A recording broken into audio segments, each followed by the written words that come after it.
इत्तेहाद news को देखने से पहले सब्सक्राइब कीजिए हमारे चैनल को, लाइक कीजिए और बेल आइकॉन पर क्लिक कीजिएगा। सुप्रीम कोर्ट से पहले से एक आर्डर निकला हुआ था 2000 में, फिर 2002 में, फिर 2005 में मुख्तलिफ आर्डर्स इस सिलसिले में जारी हुए हैं कि साउंड एंड पोल्यूशन कंट्रोल के सिलसिले में। तो उसी को रखते हुए इस वक्त हमारी रियासत कर्नाटक की सरकार ने एक सर्कुलर जारी किया है कल ही। उस सिलसिले में हमने यहाँ के पुलिस महकमे से भी बात की है और हुकूमत के अफराद से भी बात की है। तो चूँकि उसमें लिखा हुआ है कि रात के 10 बजे से लेके सुबह के 6 बजे तक किसी भी कौम के लिए लाउड स्पीकर का इस्तेमाल करना जायज़ नहीं है, ममनू है और इसको रोका गया है।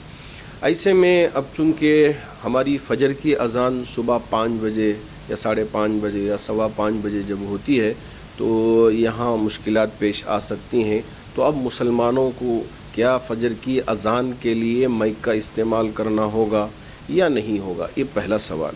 दूसरा सवाल ये है कि क्या मीनारों से हमको लाउड स्पीकर उतरवाना है, जैसे दूसरे स्टेट्स के अंदर हालात हमारे सामने आ रहे हैं। और तीसरा सवाल ये है कि क्या दूसरी जो 4 नमाज़ें हैं तो उनको माइक्रोफोन का इस्तेमाल करते हुए अज़ान उसमें दिया जा सकता है या नहीं। ये मुख्तलिफ सवालात हमारे सामने आ रहे हैं। इस सिलसिले में मैं पहली वजाहत ये कर देना चाहूँगा कि अभी जो सर्कुलर आया है वो सुबह के यानी शाम के 10 बजे से सुबह के 6 बजे तक के लिए है। उसमें फ़जर की अज़ान इस सिलसिले में हमारी रियासत के जो क़द आवर तंजीमें हैं और हमारे हज़रात उलमा इकराम हैं और ऐसे ही हमारे सियासी क़ाइदीन हैं, इनके दरमियान में हज़रत अमीर शरीयत दामत बरकातुहुम और हम सब मिल के बाहमी मशवरा कर रहे हैं। इंशाअल्लाह 2-3 दिन के अंदर जुमा के बाद या शाम तक सारी तफसीलात हम आपके सामने रखेंगे। आया ये है कि हम सीएम से मिल के बात करके इस सिलसिले में एक इजाज़त लें, या ये है कि नहीं चूँकि हालात ठीक नहीं हैं तो इसी सूरत में क्या हम फ़जर की अज़ान को अपनी मस्जिद के अंदर ही माइक्रोफोन के ज़रिए से दे लें, बाहर आवाज़ ना आए तो ये कर लें, या ये है कि हम इस सिलसिले में कुछ और भी काम करना है। बहुत मुख्तलिफ मशवरे हो रहे हैं। तो इंशाअल्लाह जो हतमी मशवरा होगा और जो फ़ाइनल हमारी बात होगी इंशाअल्लाह वो आवाम तक पहुंचाने की कोशिश करेंगे। ये बात जो मीनारों से स्पीकर उतरवाने की या लाउड स्पीकर या पुंगे उतरवाने की जो बात सामने आई है, इसमें किसी तरह की कोई परेशानी नहीं है।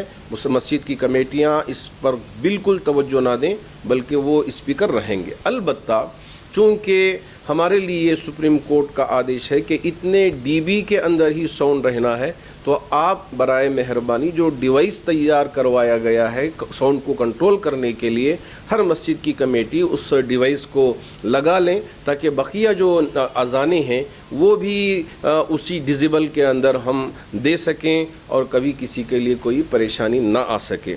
तो जितने भी हमारे यहाँ मीनारों पे पुंगे हों कोई परेशानी होगी नहीं।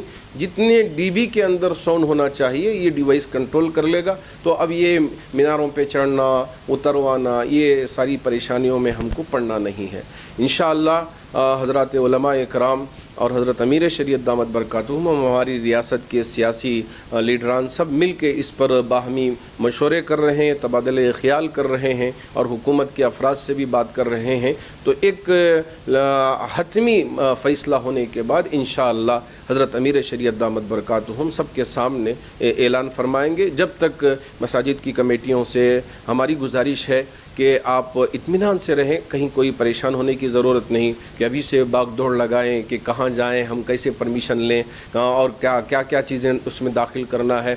इन सारी उलझनों में हरगिज़ न पड़ें। आप इत्मीनान के साथ अपने अपने मकामात पर रहें। इंशाअल्लाह इस पर बहुत जल्द सारी तफसीलात आपके सामने हम पेश करेंगे। गवर्नमेंट के जो सर्कुलर होते हैं उसका गलत इस्तेमाल होता है, इस वजह से हमारे तमाम सियासी रहनुमा और हमारे ज़िम्मेदार और हमारी तंजीमें और हमारी जमातें मिलकर इन सारी चीज़ों पे नज़र रख कर मसाजिद की कमेटियों की मुकम्मल तौर पे वहाँ रहनुमाई भी करेंगे और उनका मुकम्मल ताउन भी करेंगे ताकि किसी के लिए कोई तकलीफ़ ना हो और परेशानी का सबब ना बने ये सर्कुलर। उस वजह से ही ये सारे मशवरे हो रहे हैं ताकि सब के लिए राहत का सबब बन सके।